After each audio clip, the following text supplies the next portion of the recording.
Hello दोस्तों। तो आज हम लोग यूपीएसआई के लिए वो सारे इम्पोर्टेंट प्रीवियस ईयर के क्वेश्चन करने वाले हैं जो आपके पिछले सालों में आए हुए हैं। तो साथियों, हम वही सारे क्वेश्चन आप लोगों के लिए लेकर आए हैं। तो आप लोग भी वीडियो को लास्ट तक देखते रहना। वो सारे क्वेश्चन एक एक करके अटेंड करवाने वाले हैं। और अगर आप लोगों की तैयारी पहले से है तो आपको इस वीडियो में बहुत ही अच्छा रिवीजन करने का मौका है। आप लोग देखिएगा कि आप लोग कितने क्वेश्चन सही अटेंड करते हैं। देखते हैं कितने लोगों के सही क्वेश्चन जाते हैं, कमेंट करके भी बताना, ठीक है। तो स्टार्ट करते हैं। क्वेश्चन नंबर 1, मौलिक अधिकारों का उल्लेख भारतीय संविधान के किस भाग में किया गया है? तो बताइए, मौलिक अधिकार भारतीय संविधान के किस भाग में हैं? तो आंसर है ऑप्शन डी, भाग 3 में। साथियों, मौलिक अधिकार भाग 3 में हैं। नेक्स्ट क्वेश्चन नंबर 2, भारतीय संविधान के किस भाग को भारत का मैग्ना कार्टा कहा जाता है? तो साथियों, ये भाग 3 को ही मैग्ना कार्टा कहा जाता है क्योंकि भाग 3 में मौलिक अधिकार हैं। तो इसलिए आंसर होगा ऑप्शन बी, भाग 3 को भारतीय संविधान का मैग्ना कार्टा कहा जाता है। नेक्स्ट क्वेश्चन नंबर 3, भारतीय संविधान में निर्माताओं द्वारा मौलिक अधिकारों के विचार को कहाँ से लिया गया था? तो बताइए, कहाँ से लिया गया था मौलिक अधिकार के विचारों को? तो आंसर क्या है? आंसर होगा ऑप्शन ए, संयुक्त राज्य अमेरिका के संविधान से। साथियों, ये मौलिक अधिकार संयुक्त राज्य अमेरिका के संविधान से लिए गए थे। नेक्स्ट क्वेश्चन नंबर 4, निम्नलिखित में से कौन सा अनुच्छेद यह घोषित करता है कि सभी कानून जो किसी मौलिक अधिकार के साथ असंगत हों या उनका अल्पीकरण करते हों अवैधानिक यानी कि शून्य होंगे? तो कौन सा अनुच्छेद है? आंसर होगा ऑप्शन सी, अनुच्छेद 13। नेक्स्ट क्वेश्चन नंबर 5, भारतीय संविधान के अनुच्छेद 14 में कानून के समक्ष समता की अवधारणा कहाँ से ली गई है? तो ये जो कानून के समक्ष समता की अवधारणा है, ये ब्रिटेन के संविधान से ली गई है। तो आंसर होगा ऑप्शन सी, ब्रिटिश संविधान से ली गई है। नेक्स्ट क्वेश्चन नंबर 6, भारतीय संविधान के अनुच्छेद 14 में कानूनों के समान संरक्षण की अवधारणा कहाँ से ली गई है? तो साथियों, इसका जो आंसर होगा यह ऑप्शन बी, अमेरिकी संविधान। साथियों, अभी हमने पढ़ा था पिछले क्वेश्चन में, क्वेश्चन नंबर 5 में क्या था कि अनुच्छेद 14 में कानून के समक्ष समता, इसी तरीके से अनुच्छेद 14 में कानून के समान संरक्षण है। तो ये एक ही अनुच्छेद में है। और कानून के समक्ष समता जो है ये ब्रिटिश के संविधान से ली गई थी और कानून के समान संरक्षण ये अमेरिकी संविधान से ली गई थी, याद रखना। नेक्स्ट क्वेश्चन नंबर 7, भारतीय संविधान के निम्नलिखित में से किस अनुच्छेद में कानून का शासन सन्निहित है? तो आंसर होगा ऑप्शन डी, अनुच्छेद 14 में, ठीक है। नेक्स्ट क्वेश्चन नंबर 8, भारतीय संविधान के किस अनुच्छेद में उल्लेखित है कि राज्य भारतीय क्षेत्र के अंतर्गत किसी भी व्यक्ति को विधि के समक्ष समानता या विधि के समान संरक्षण से वंचित नहीं करेगा? तो यह आंसर होगा ऑप्शन डी, अनुच्छेद 14, क्योंकि अभी पिछले क्वेश्चन में भी पढ़ा था विधि के समक्ष समता या विधि के समान संरक्षण, ये किसमें थे? अनुच्छेद 14 में, ठीक है। नेक्स्ट क्वेश्चन नंबर 9, भारत के संविधान का कौन सा अनुच्छेद राज्यों को बच्चों के लिए विशेष प्रावधान करने का अधिकार देता है? तो आंसर होगा ऑप्शन डी, अनुच्छेद 15। साथियों, भारत के संविधान बच्चों के लिए जो विशेष प्रावधान देता है यह अनुच्छेद 15 देता है। नेक्स्ट क्वेश्चन नंबर 10, भारतीय संविधान का कौन सा अनुच्छेद महिलाओं को भेदभाव के विरुद्ध संरक्षण प्रदान करता है? तो आंसर होगा ऑप्शन बी, अनुच्छेद 15(3). साथियों, अनुच्छेद 15(3) महिलाओं और बच्चों को भेदभाव के विरुद्ध संरक्षण प्रदान करता है। नेक्स्ट क्वेश्चन नंबर 11, भारत के संविधान का अनुच्छेद किस राज्य को अनुसूचित जाति की उन्नति के लिए विशेष प्रावधान करने का अधिकार देता है? तो ये कौन सा है? इसका सही आंसर क्या है? तो आंसर होगा ऑप्शन सी, अनुच्छेद 15(4). साथियों, ये SC ST की उन्नति के लिए विशेष प्रावधान देता है 15(4). और अनुच्छेद 15(5) जो है ये अनुसूचित जाति यानी कि SC ST के लिए जो प्राइवेट संस्थान है, शैक्षणिक संस्थान, उनमें एडमिशन वगैरह के लिए प्रावधान है, ठीक है। नेक्स्ट क्वेश्चन नंबर 12, भारतीय संविधान का कौन सा अनुच्छेद सार्वजनिक रोजगार के मामलों में अवसर की समानता की गारंटी देता है? तो आंसर होगा ऑप्शन ए, अनुच्छेद 16। साथियों अनुच्छेद 16 में क्या है? अनुच्छेद 16 में है लोक नियोजन के विषय में अवसर की समानता, यानी नौकरियों के बारे में ये मतलब बराबर की समानता देता है कि कोई भी धर्म, जाति, रंग, रूप, लिंग इन सब के आधार पर भेदभाव नहीं करेगा, मतलब सभी को नौकरी के लिए समान अवसर मिलेगा। यह अनुच्छेद 16 में है। नेक्स्ट क्वेश्चन नंबर 17, अस्पृश्यता को समाप्त कर दिया गया है और भारतीय संविधान के अनुच्छेद के तहत किसी भी रूप में इसका अभ्यास निषिद्ध है। तो पूछा गया अस्पृश्यता का जो है किस अनुच्छेद में है? तो आंसर होगा ऑप्शन डी, अनुच्छेद 17 में। साथियों अनुच्छेद 17 में अस्पृश्यता के अंत यानी कि अस्पृश्यता को समाप्त के बारे में है। नेक्स्ट क्वेश्चन नंबर 14, भारतीय संविधान का कौन सा अनुच्छेद राज्य को किसी नागरिक या विदेशी को किसी भी प्रकार की उपाधि से सम्मानित करने से रोकता है? तो ये कौन सा है, कौन से अनुच्छेद में है? तो आंसर है ऑप्शन बी, अनुच्छेद 18। साथियों अनुच्छेद 18 में उपाधियों का अंत, कोई भी राष्ट्रपति की आज्ञा के बिना उपाधि स्वीकार नहीं कर सकता। ठीक, नेक्स्ट क्वेश्चन नंबर 15, भारतीय संविधान के निम्नलिखित में से कौन सा अनुच्छेद स्वतंत्रता के अधिकार से संबंधित है? कौन से अनुच्छेद है जो स्वतंत्रता के अधिकार से संबंधित हैं? तो ये अनुच्छेद साथियों अनुच्छेद 19 से अनुच्छेद 22 तक हैं जो स्वतंत्रता से संबंधित हैं। तो इसका आंसर ऑप्शन बी हो जाएगा, अनुच्छेद 19 से अनुच्छेद 22 तक। नेक्स्ट क्वेश्चन नंबर 16, भारतीय संविधान के अनुच्छेद 19 में निम्नलिखित में से किस मौलिक अधिकार का उल्लेख नहीं है? तो ऑप्शन ए में देखिए संगठन और संघ बनाने का अधिकार, ये अनुच्छेद 19 में है। ठीक है, जीवन और व्यक्तिगत स्वतंत्रता का अधिकार ये नहीं है। तो आंसर और इसका सही आंसर हो जाएगा ऑप्शन बी। और बाद बाकी ये सी पे है, भारत क्षेत्र में स्वतंत्र रूप से आवागमन करने का अधिकार, किसी भी क्षेत्र में आप जा सकते हो, आ सकते हो, ये है। और वाक स्वतंत्रता भी अनुच्छेद में है, अनुच्छेद 19 में है। ठीक है, नेक्स्ट क्वेश्चन नंबर 17, भारतीय संविधान के अनुच्छेद 19 में कितने प्रकार की स्वतंत्रता का प्रावधान किया गया है? अनुच्छेद 19 में तो इसमें 6 प्रकार की स्वतंत्रता का प्रावधान किया गया है और 6 खंड है। तो इसका सही आंसर ऑप्शन डी हो जाएगा 6।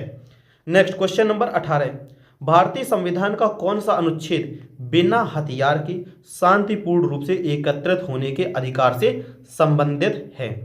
तो ये साथियों अनुच्छेद 19 में ही है और अनुच्छेद 19(1)(b) में है, मतलब आप शांतिपूर्वक बिना हथियारों के एकत्र हो सकते हो और संगठन वगैरह बना सकते हो।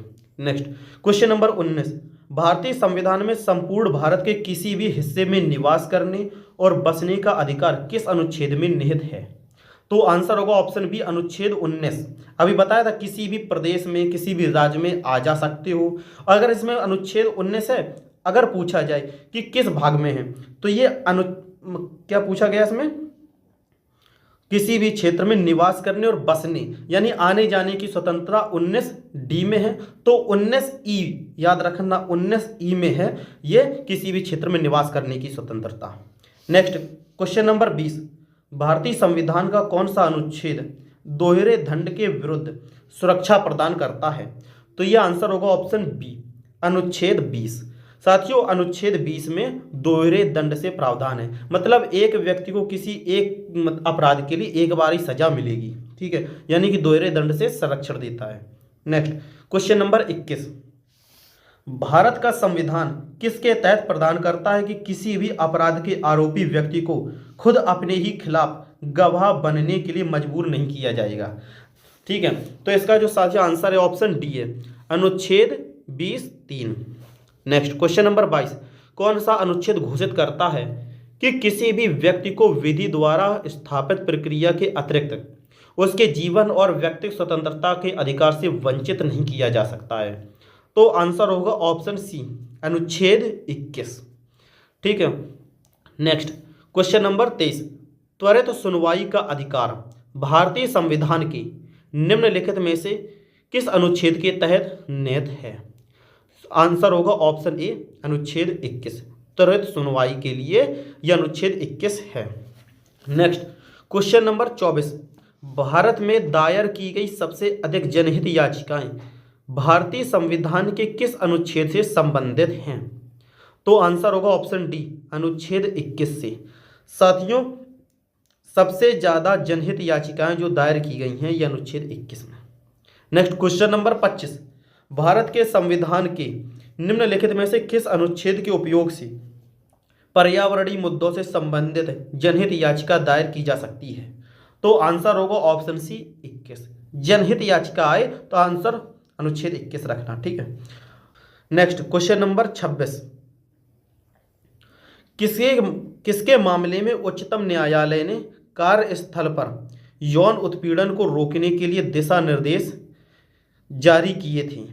तो आंसर होगा ऑप्शन ए विशाखा और अन्य बनाम राजस्थान राज्य, ठीक है।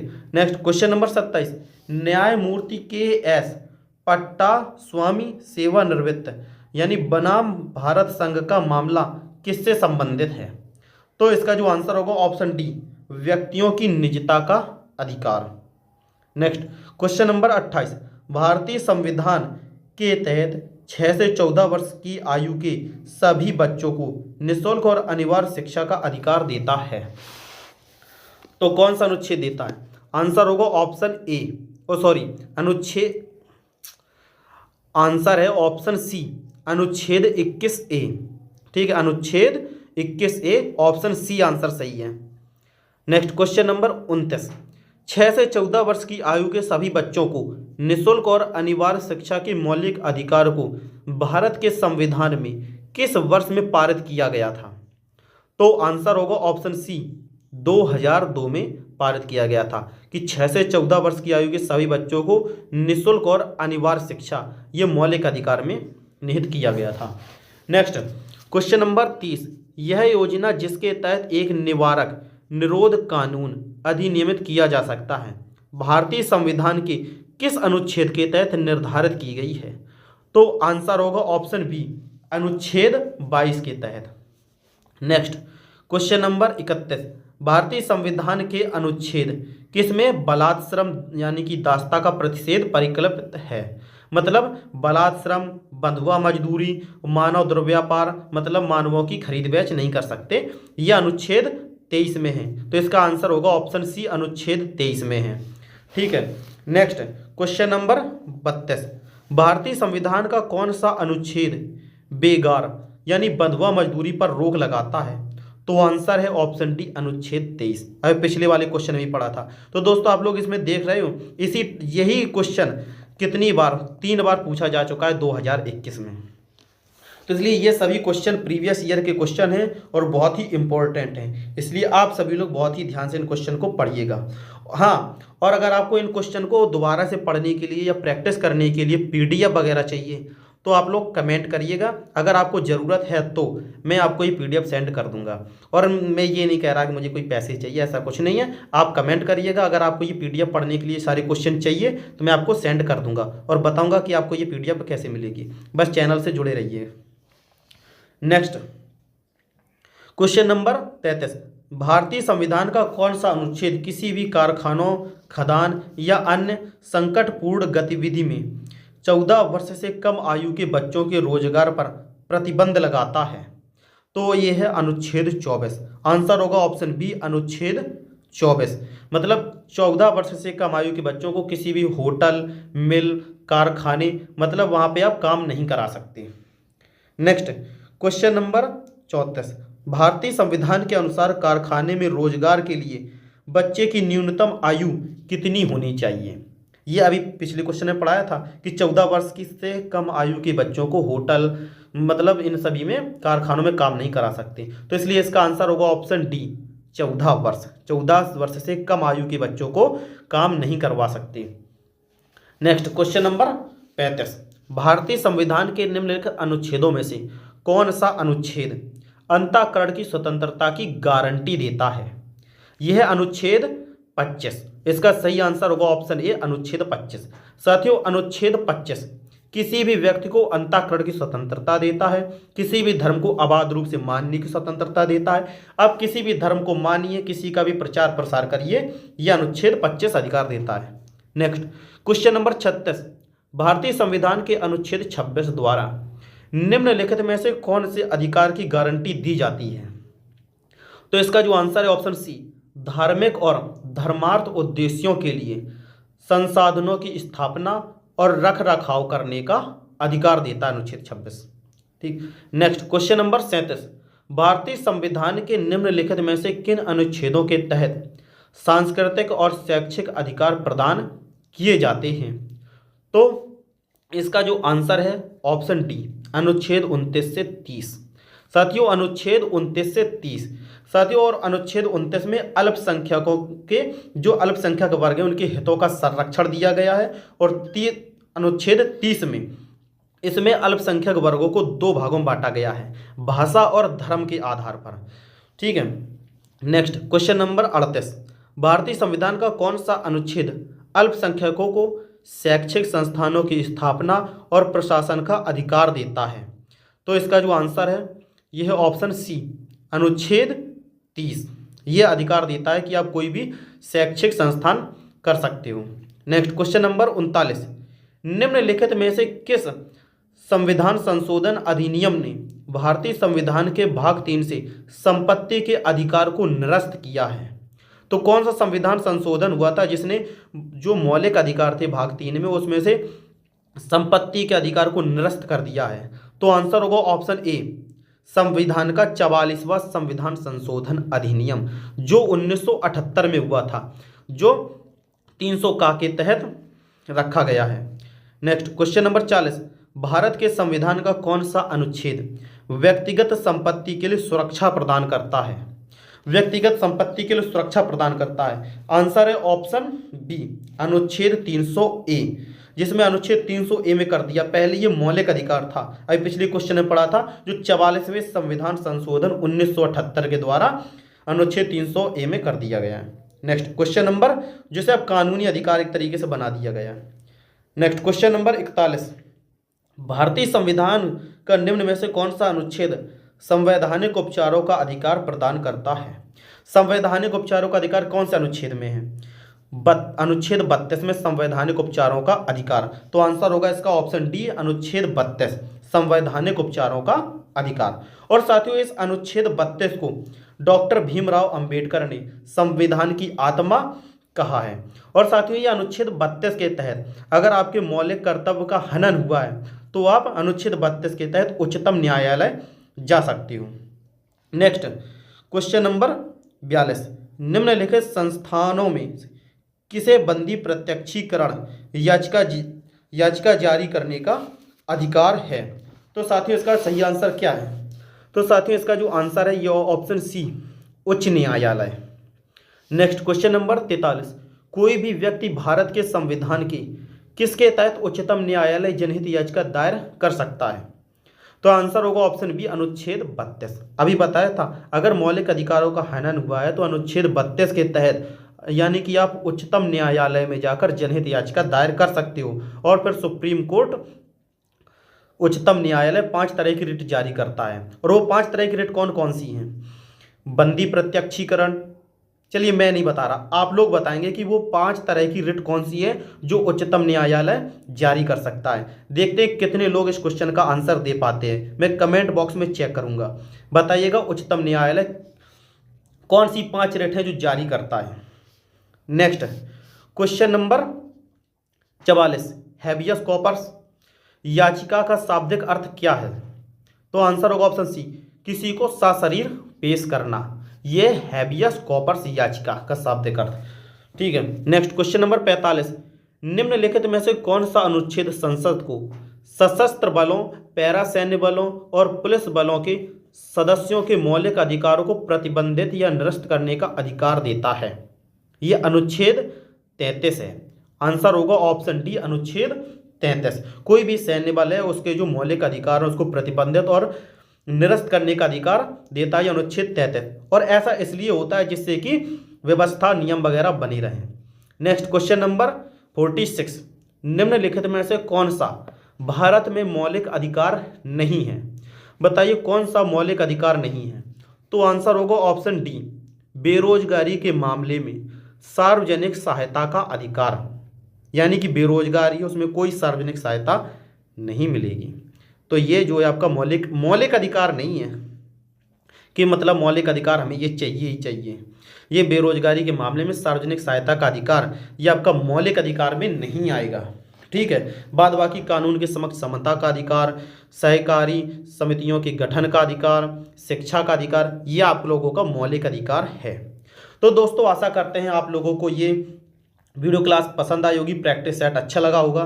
तो कमेंट करके बताइएगा कि आप लोगों के कितने क्वेश्चन सही गए हैं, और जो हमने आंसर आपसे क्वेश्चन किया है कि जो उच्चतम न्यायालय 5 तरह की रिट जारी करता है वो रिट कौन कौन सी हैं, आप लोग कमेंट करके ज़रूर बताना।